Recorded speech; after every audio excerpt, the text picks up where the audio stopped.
in the fall of 2022, just as the leaves in the Uwharrie National Forest turned a fiery mix of orange and red.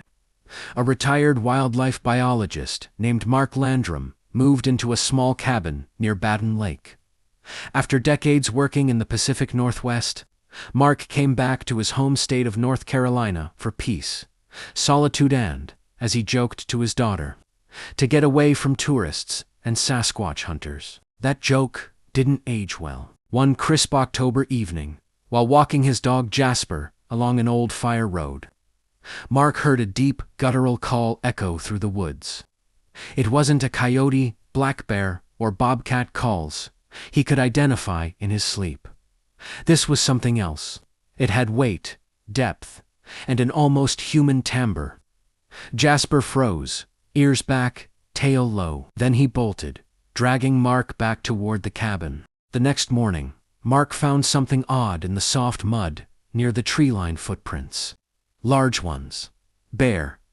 Each print was roughly 16 inches long and showed clear dermal ridges. He took photos and measurements, uncertain what to make of it. He'd seen hoaxes before, but the stride length nearly 5 feet between steps was beyond what a person could reasonably fake. Mark kept quiet, fearing ridicule. But over the next week, strange things continued. Tree knocks in the distance, a low whistling at night, and even a rock thrown at the metal roof of his shed.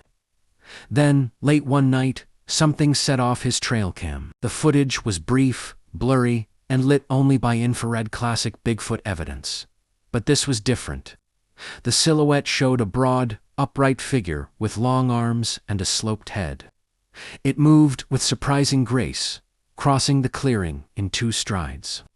Mark reviewed it dozens of times, then quietly sent it to a friend at the Department of Natural and Cultural Resources. He never heard back. Later that fall, a hunter in the same region reported a similar encounter, a dark figure watching him from the trees, vanishing without a sound.